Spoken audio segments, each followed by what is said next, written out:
Mother heard her 6-year-old son let go of a blood-curdling scream and immediately ran up the stairs into the bedroom, only to find the young man there on a bed with his little 2-year-old sister who had him by his hair, pulling it. And so the mother came and got the baby to stop, and she said, "Honey, you need to understand that she does not know that hurts you." And so the mother went back downstairs to continue doing the laundry, and she hears the daughter let out a blood-curdling scream. And she runs back to the bedroom, and the son says, "She knows now." Sometimes it's natural to want to have vengeance upon our enemies, or at least it seems natural. And this is why, even again, we need to understand that Jesus is calling us to a very high standard of loving your enemies. Loving your enemies, praying for those who persecute you. Jesus establishes a law that is higher than the law of Moses. The very fact that we're now in the last of these 6 antitheses of Jesus. In other words, he says, "You have heard it said, but I say to you." And he's given us not just the letter of the law by which we can get by, but the heart of the law, which is radical love. And these things are very difficult to wrap our head around. So difficult to wrap around our head that, the philosophers of the modern age have struggled with them. Soren Kierkegaard, famous existentialist, said that, well, this is really kind of hyperbolic. He's setting the standard high. Kind of like how sometimes you set the clock ahead an hour to make sure that you arrive early to things instead of late. Sigmund Freud said that we don't want to love our neighbor. That in fact, the whole doctrine of loving your neighbor suppresses the id and the ego and causes trouble for human beings. And even in our own day, I think we really struggle with this doctrine. But here's what's funny is I find again, and again, I want to make this clear because as we heard, our first reading was from Leviticus. So sometimes people say, well, Jesus came and he came to destroy all the laws and all the rules of Leviticus. And that's not true at all. Jesus fulfilled the ceremonial laws of the Old Testament. So things like what we should eat, what we should drink, what we should wear, those things have been changed. But the morality never passes away. God's moral law does not change because God does not change. I said it last week, but it's important to say again because so many people are waiting for the teachings of the church to change. When's the church going to dial it back? And you know what it's always about? You guys know what it's always about, right? Sex. Okay, and I get it. Like, we live in a society that has a different view towards sexuality that's counter to the gospel of God.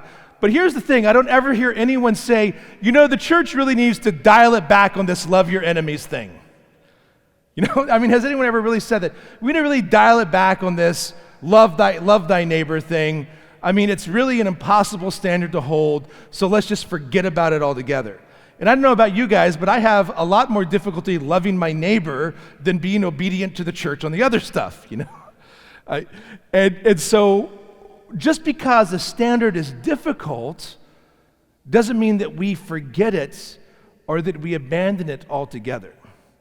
Now, Jesus is, in a lot of ways, using hyperbolic language in the gospel today. It's important to understand that. Christians aren't called to an absolute radical pacifism. What I mean by this is you literally don't have to sit and let yourself be killed by someone else. That's not the gospel. You don't have to allow your house to be robbed. But there's a beautiful story told of an Egyptian monk who returned from prayer into the cell to find a thief taking all of his stuff. And then what he went to do is he took the rest of his stuff that was there and helped load it on the thief's mule and let him go off with it. But some of you might recall one of my favorite literary and theater pieces of all time, Les Miserables, right, by Victor Hugo. Many of you maybe seen the movies. There's lots different. The musical, I love the musical. It's one of my favorites. I'm not going to sing, don't worry. But there's a beautiful scene when Jean Valjean, who's a prisoner, is received by the bishop of the town, and in the middle of the night, he steals the bishop's silver and runs away, and he's apprehended by the guards who recognize the bishop's crest on the silver. and they bring him to the bishop's house, and the bishop in turn looks at him and grabs the silver candlesticks off the altar and says, "You forgot to take these as well." In other words, these are two stories about human beings that were so detached from their possessions that they saw the opportunity to love the neighbor as being more important than silver candlesticks. And the bishop, of course, gives Jean Valjean this beautiful speech about, now you must use the gift I've given you to become an honest man. And he does. He actually becomes a very, very good man from that point on. Why? Because someone showed him love. Someone showed him compassion. Someone showed him mercy when the world wouldn't show him any. We live in a society, my brothers and sisters, right now that is so divided, and we get so upset. I mean, I value, there are several relationships I have. I have friends that are very different. I have friends that are gay. I have friends that have different political views than I do. I have friends that aren't living according to the moral teachings of the church, and I really value those relationships that I have with people where I can sit down and argue with them, right? And then go and shake hands and call it a day. I think we've lost that in society. We can't argue. We can't debate objectively anymore. Everyone gets so upset. But what if we spent all this time that we do getting upset at people who are different than us? And we do it all the time, I know, because I hear you. I hear you. You guys come in here. People say to me all the time, "Father, I'm just so angry because I watch the news and I see da da da da da da da da da." And I hear both sides of it, by the way. What if we spent as much time trying to love our enemies and pray for our enemies as we do finding things to be aggravated about? Now, I get it. I fall into this stuff too. Like, they say every time you point a finger, there's three pointing back to you. I'm preaching to myself. It's so easy to villainize people that are on the other side of things.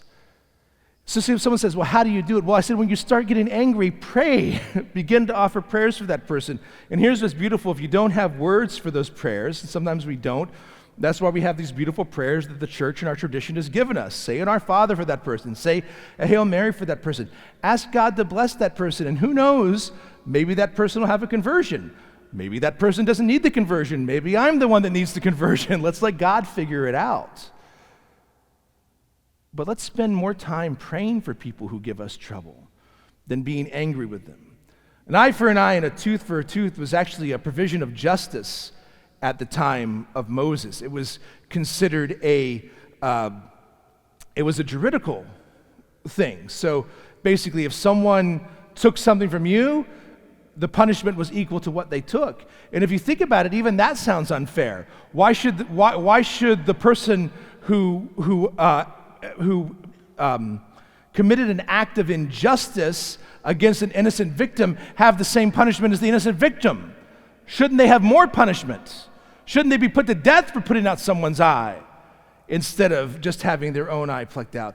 So Moses was even giving a provision of mercy. And now Jesus, as the new Moses, says we should be willing to offer God's mercy to anyone. Now notice that nowhere in there does Jesus say, if someone's killing you, fall on a sword. He doesn't say that. So we do have an opportunity to defend human life. But Jesus is telling us that our mercy should be radical. Love your enemies. Pray for those who persecute you. It's time to stop being so angry all the time. Jesus doesn't ever say, "Blessed are the angry."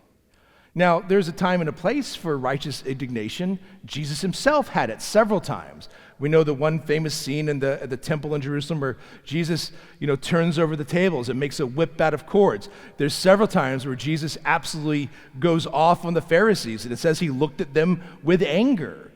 There are times when righteous indignation is okay. And Thomas Aquinas says that the good indicator is if your anger moves you to be able to do something. But if your anger doesn't move you to correct injustice, then your anger is just passion and useless. And all it's going to do is fester inside of us. Friends, try forgiving people. I know that sounds crazy, but I once heard an African proverb that said that resentment is like taking poison and expecting someone else to die.